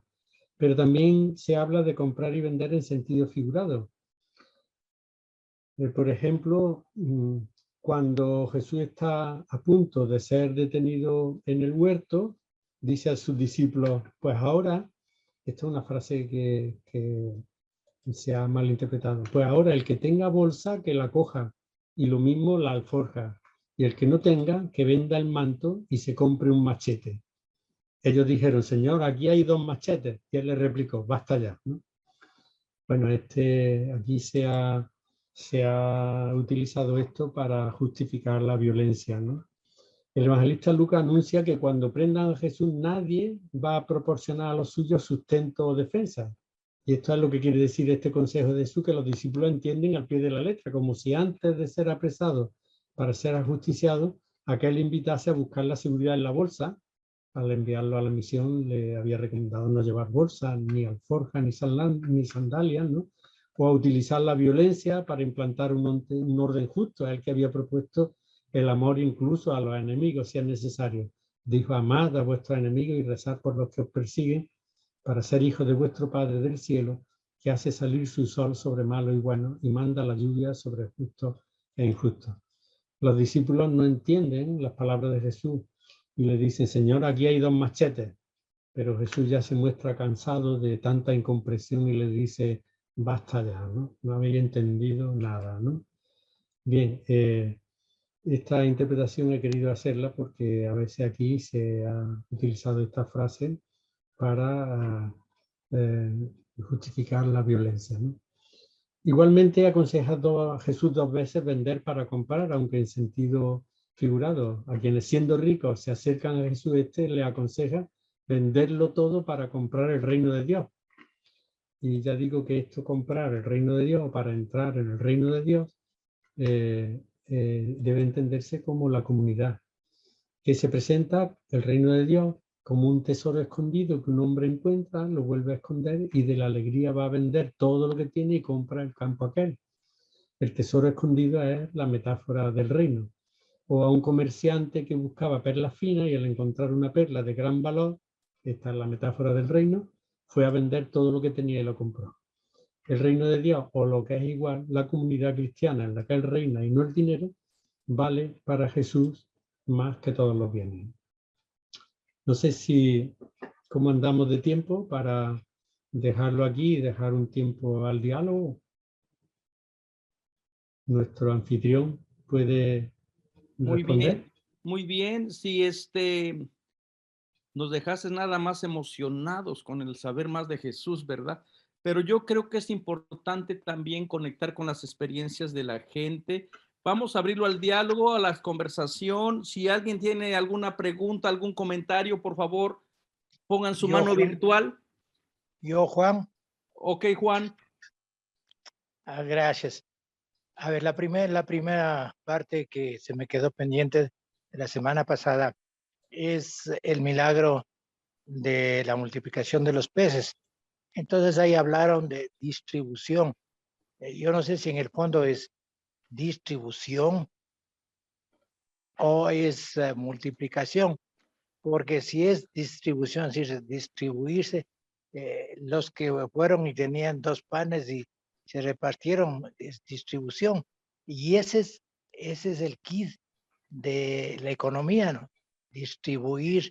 Pues bien, para eso nació la ciencia económica, así como el marketing. El kit del marketing es que no hay productos iguales. La economía es que hay que distribuir los bienes y servicios.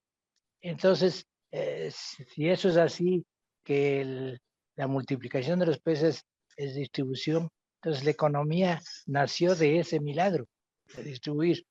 Esa era la primera pregunta. La segunda es una parte es que cuando el profesor que está dando la charla, pues me habla de España, me habla del paraíso terrenal para nosotros, para Ecuador, Sí.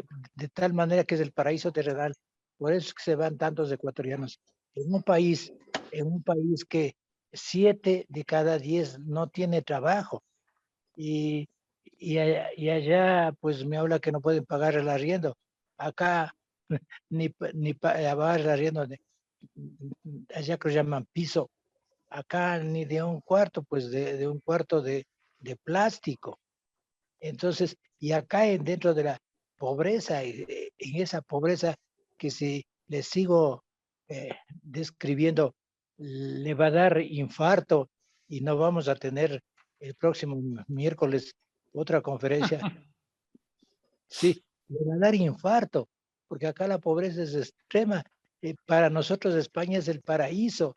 Entonces, si el profesor miraría, leería lo que es de Ecuador, y Ecuador que no está tan pobre como Venezuela, y no está tan pobre como Haití, y no está tan pobre como Honduras o Nicaragua.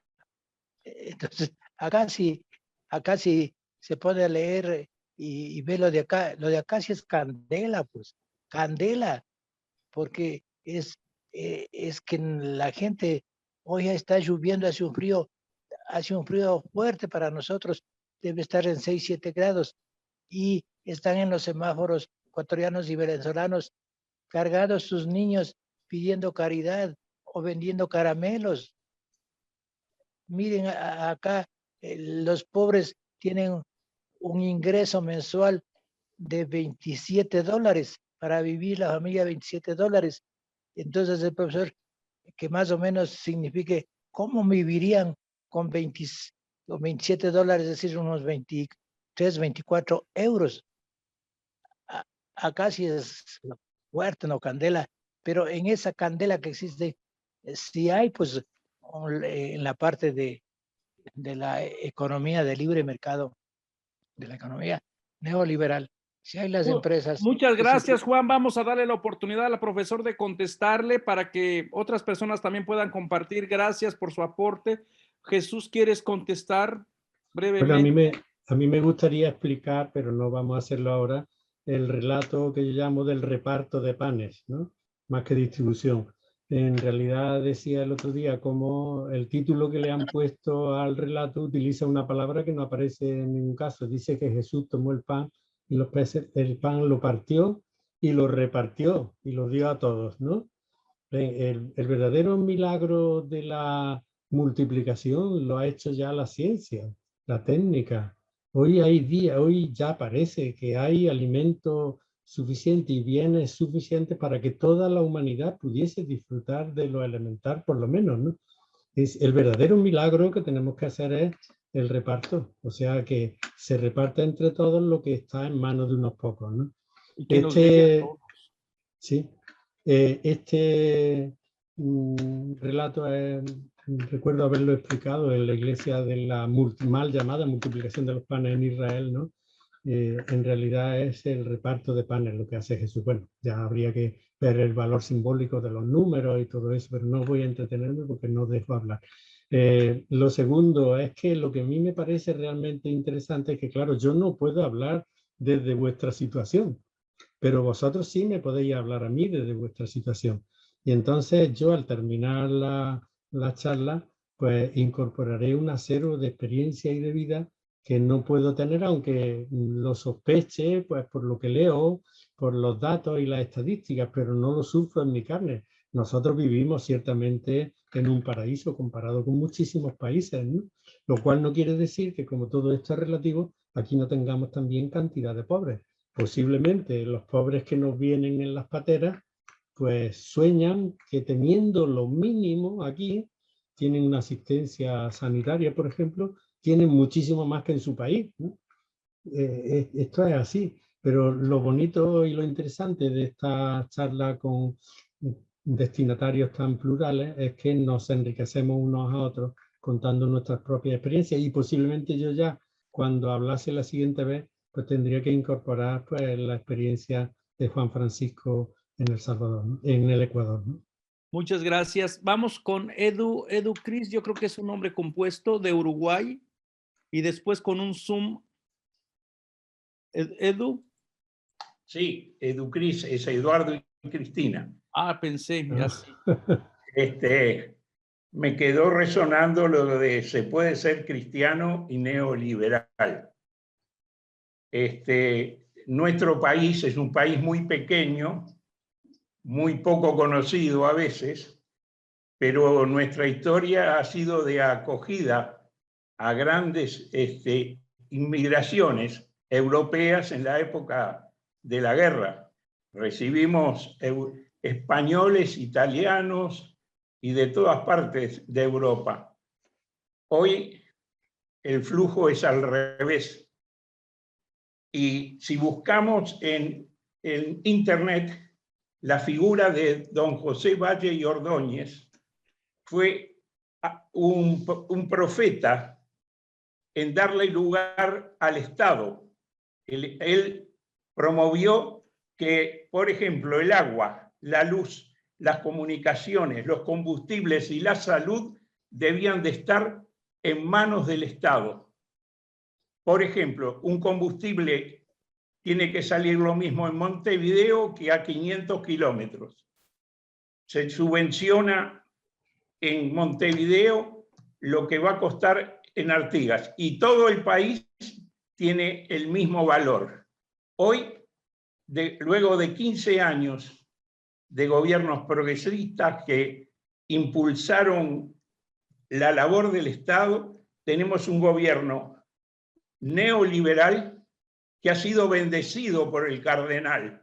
Entonces, yo me pregunto, ¿se puede ser cristiano y neoliberal cuando este gobierno lo que quiere es destruir las empresas del Estado para que engrosen los capitales, como dijo Artigas, de los malos extranjeros y peores americanos? Esa es la única pregunta que me queda resonando. ¿Se puede ser cristiano y neoliberal? Gracias, Jesús. Has sido tremendamente claro y te agradecemos pila. Un abrazo desde Montevideo, Uruguay. Muchas gracias, señor Eduardo. Y yo creo que es una pregunta que debería de quedar resonando en todos, ¿verdad? Y todas las que estamos aquí participando. Hay una persona que tiene la mano levantada, pero no dice el nombre, nada más tiene Zoom. ¿Alguien que está usando el Zoom user? Rubí. Ah, ok. Es que pensábamos como Dios, sabemos que existe, pero no la vemos. Ahora sí. Diga su pregunta, concreta y directa. Pues muy buenas tardes al profesor y a todos, y muchas gracias por toda esta información que nos están dando. Pues yo tengo un poquito de todo, pero bueno, una pregunta más concreta es, ahorita que está saliendo eso de las monedas, el Bitcoin, yo soy inmigrante de Colombia, pero vivo en los Estados Unidos, gracias a Dios, mi Dios me ha bendecido y estoy bien, pero también sufro por mis compañeros inmigrantes que vienen a buscar también su madre de Dios, a buscar oportunidad. Bueno, mi pregunta es, ahorita que hay eso de las inversiones de los Bitcoin y todo eso, pues como está hablando del tema que está hablando el profesor, me gustaría saber si es buena idea como nosotros como católicos invertir en eso, pues ya que eso es futurista por si sí o por si no, como porque yo en el trabajo que yo hago, mi profesión no, ya yo estoy creciendo y entonces pues más adelante que me gustaría tener como una esperanza con eso. No sé si será bueno o no, si es bueno o no la inversión en esas monedas, esas cosas. Muchas gracias, Rubí. Gracias a usted, hermano. Por lo que a mí respecta es que no sé nada de esas monedas. Tampoco me interesa demasiado, pero tengo un yerno que es informático, y le estuve preguntando en qué consistía el Bitcoin y todas estas monedas, y al final me enteré menos de lo que sabía ya. Esto es un mundo muy complejo. Lo que es claro es que quien tiene dinero debe invertirlo para que produzca dinero, que quiere decir para que dé trabajo y ayude a la gente a vivir con dignidad. Esta es la verdadera finalidad, ¿no? Cuanto menos especulación haya, mejor. Por supuesto, la especulación no es buena, pero la receta es el desarrollo del ser humano con el dinero que yo tengo que me sobra y con el medio que yo considere que es el más útil para conseguirlo. Pero evidentemente que en estas cosas hay que preguntar a quienes entienden de economía. No es mi caso, ¿no? Y curiosamente, hoy día casi que tenemos que empezar a estudiar un poco de economía, porque este mundo nos puede en ese aspecto, ¿no? Iluminar. Oye. Buenas tardes desde Gracias. México. Buenas tardes.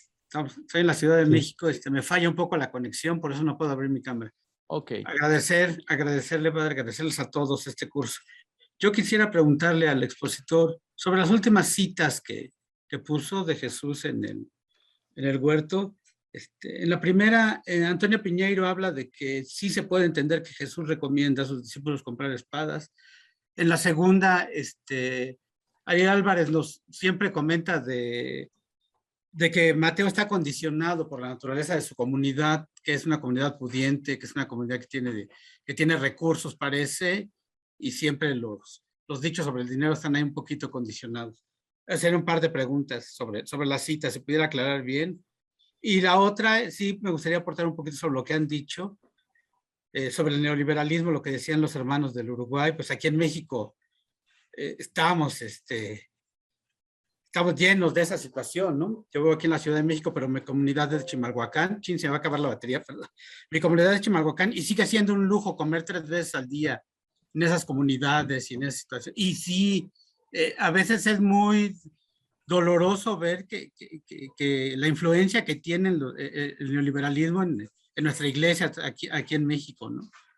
Que se disfrazan de provida, que se disfrazan de tantas cosas, pero que a fin de cuentas siempre está el mercantilismo desbordado detrás de todas estas cosas. Era lo que quería aportar. Gracias. Gracias. No, gracias a ustedes, gracias a ustedes. No, esperemos de que no se le desconecte para escuchar la Y sí, voy a ver ahorita cómo la conecto, gracias. Ok, Jesús, ¿quieres compartir algo? Me he distraído un momento y la primera pregunta se me ha ido, ¿eh? La primera pregunta era en relación al texto de los que no tienen sí. espada. Bueno, el vamos señor a ver. del espadachín. Fijaros, hay una cosa. Cuando hay una frase que llama la atención y que puede ser interpretada en los evangelios de distintas formas, hay que mirar cuál es, digamos, la tónica en los evangelios, ¿no? Lo que aparece claro es que Jesús en ningún caso defiende la violencia, sino que defiende un amor, incluso hasta amar a lo que es muy difícil amar, que es al enemigo, que tenemos bastante con soportarlo, ¿no? Pero fijaros que en esta intervención en el huerto de los olivos, Jesús no le dice a los discípulos, bueno, pues utilizar los machetes, ¿no?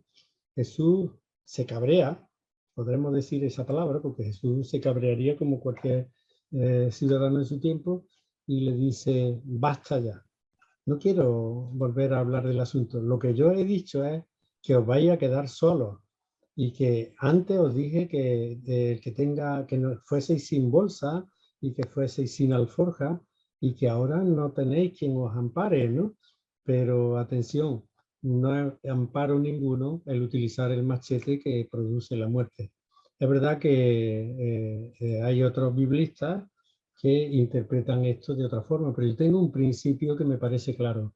Cuando hay una frase de Jesús aislada que puede ser interpretada en sentido contrario a lo que uno sospecha, hay que mirar cuál es la tónica en los evangelios, ¿no? Jesús propone una utopía, la utopía de llegar a amar incluso al enemigo. No propone en modo alguno luchar contra él, ni siquiera matarlo, ¿no? Ok.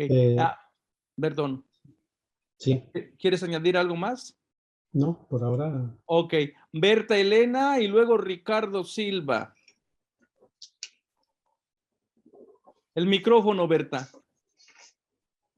Hola, buenas tardes desde Venezuela.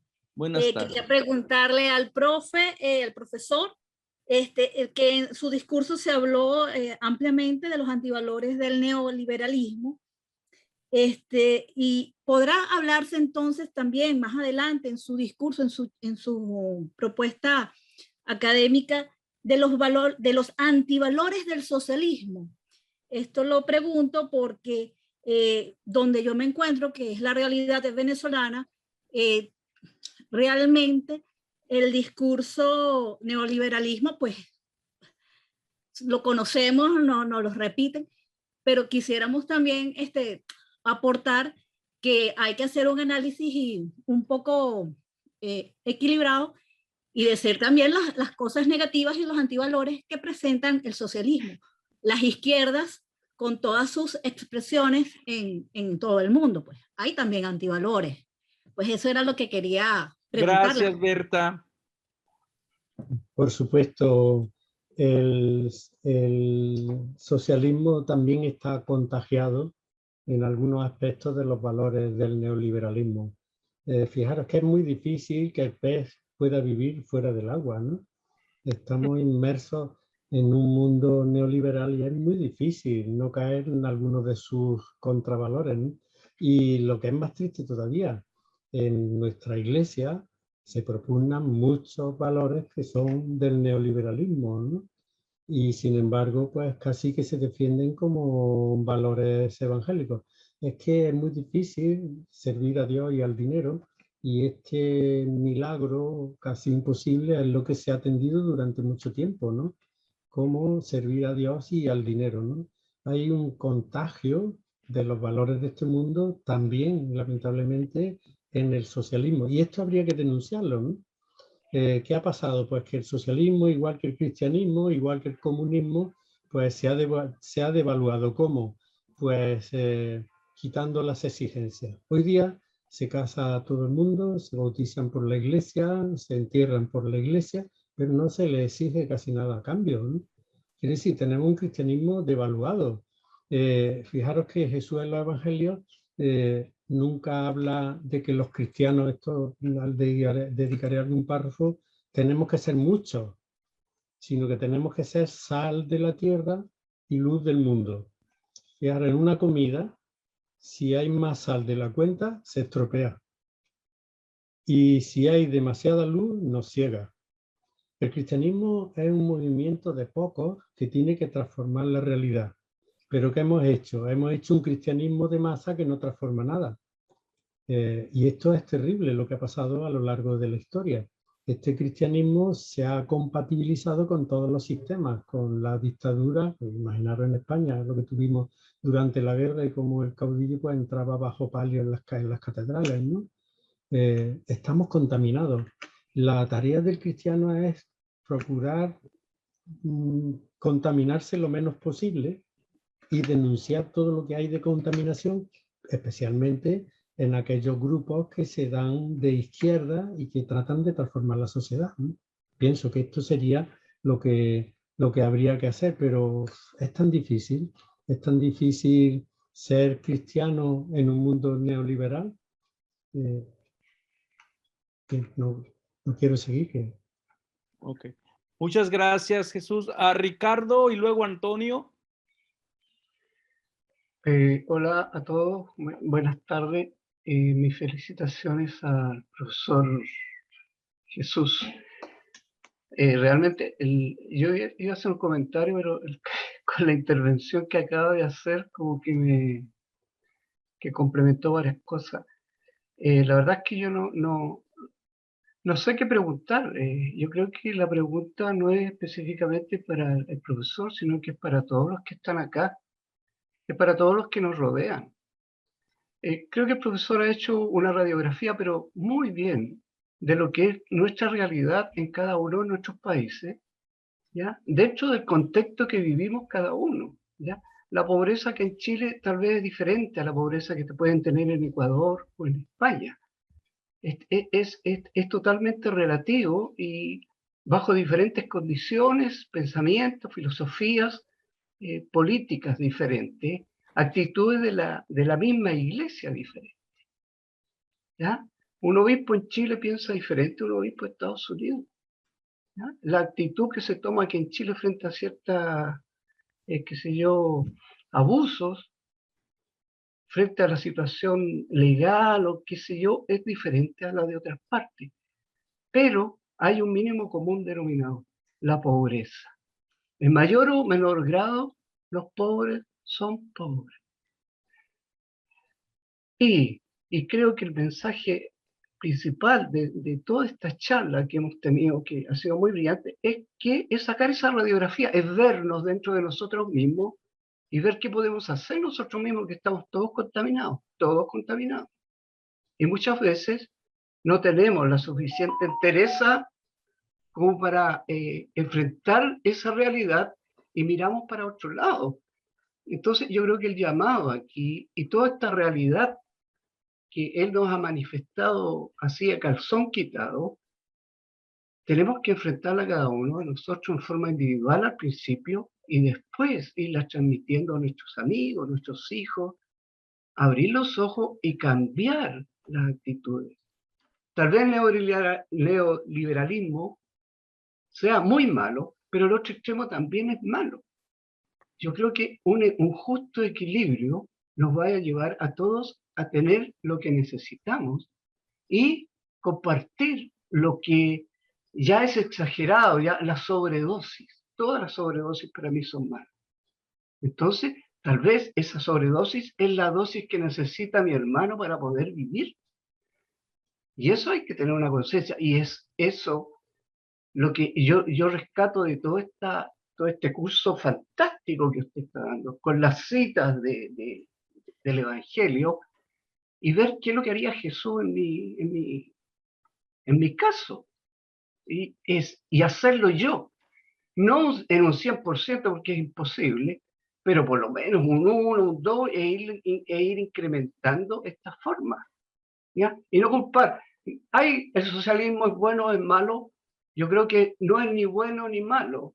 Yo creo que es justo en la medida que nosotros necesitemos y que nos ayude y rescatar las cosas que aportan, no las cosas que nos están, que se privando de cierto, de ser felices o de ser buenos cristianos. Eso es una reflexión respecto a lo que usted ha manifestado hasta ahora y recogiendo las opiniones de toda esta rica concurrencia que hay aquí, que nutre y que enseña tanto de distintos puntos de vista, y que es fantástico tener muchos ojos y bastantes oídos para escuchar a cada uno de ustedes. Gracias. Tenemos una gran responsabilidad. Eso Gracias.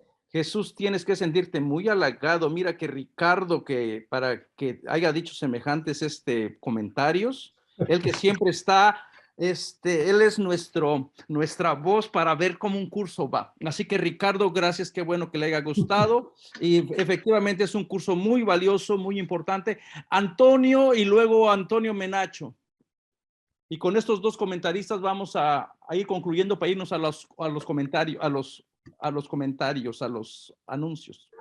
Es tan claro, pero tan claro el curso, y es tan claro lo que dice Jesús Peláez, que solamente él habla del magisterio de la Iglesia y del Evangelio. Él no está inventando nada nuevo. No está hablando de ningún régimen político ni haciendo campaña a ningún régimen político. Todo lo que Jesús está planteando en la charla está en el Evangelio, en los documentos del Concilio de Puebla y de Medellín. Por eso me llama la atención a veces cómo opera los grupos antiderechos en América Latina, que se meten en casi todos los chats que hay y en casi todas las charlas para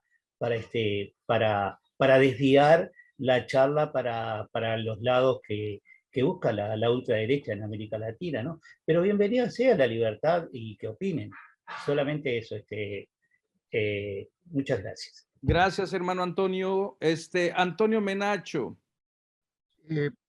A mí me queda un sinsabor para seguir saboreándolo en la vida, ¿no? Es la parte cuando Peláez empieza hablando de que él va a tratar no mucho o profundizar sobre el Jesús histórico, sino sobre el Cristo de la fe. Entonces, una dilémica histórica, pero yo me atrevería que las partes que él ha tocado o como lo ha profundizado, lo toma desde el punto del Jesús histórico, cómo ve vivir nuestra fe cristiana con el sentido de humanidad. Porque si lo ubicamos desde el Cristo de la fe, yo siento que podemos caer y pecar de buscar a un Jesús solamente salvador de fe, sin poner los pies sobre la tierra. Entonces no logró entender cuando él explicaba o él decía que él iba a tocar un poco más sobre el Jesús de la fe y no del Jesús histórico. Más o menos para que me aclare, no sé si me logré explicar en la... Bueno, cuando he hablado de esa distinción, es que hay muchos profesores y estudiosos del Nuevo Testamento que se quedan solamente en lo que podemos afirmar estrictamente de Jesús, del ciudadano que vivió en Galilea. Y no, nosotros no podemos llegar a hacer una biografía de ese Jesús de Nazaret porque no tenemos datos contrastados suficientes históricos para ello. Pero sí que tenemos una cosa, sabemos cómo lo vieron quienes convivieron con él, ¿no? Y nuestra fe se basa en esa fe de esta gente, ¿no? No quiere decir que traicionemos al Jesús de la historia, sino que, imaginaros, yo puedo decir de mi padre que era muy trabajador, que se levantaba a las 8, que desayunaba a las 9, que se iba al trabajo, que volvía al mediodía, que por la tarde estaba muy bien. Con eso no decimos nada. Pero si yo digo, por ejemplo, de mi padre se desvivió por nosotros, ese es el padre de la fe mío, en el que yo creía, estoy diciéndolo todo sin decir nada de lo que hacía durante el día, ¿no? Entonces, lo que los evangelios nos dan es la visión que aquellas comunidades cristianas tuvieron de aquel Jesús, ¿no? Lo que pensaban ellos y cómo lo vieron ellos. Y ese es el fundamento de la fe de los creyentes. Pero al mismo tiempo también puede ser una propuesta de alternativa de vida para gente que no es creyente, porque Jesús hace un análisis, en los evangelios hay un análisis muy serio de la realidad social, como iremos viendo, y el dinero está en casi todas las actuaciones. Es muy, ya veremos, ¿no? Cómo Jesús parte casi siempre del dinero para hablarle a la gente. Era consciente de que el dinero era tan importante que había que partir de su experiencia para llevarlo al reino de Dios o a la comunidad cristiana, donde el dinero pasa a un segundo término.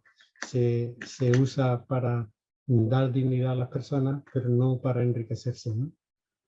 Bueno, pues miren, Ana, yo creo que esta sed de conocimiento, estas preguntas que ha suscitado esta primera, vamos a decir, primera clase en cuestión ya de meternos al fondo, al texto, se va a ir iluminando. Yo creo que va a haber muchísimas más preguntas y yo creo que de verdad es una bendición ponernos a reflexionar que a lo mejor nuestra economía tiene muchas similitudes con la economía de la Palestina del siglo I, ¿no?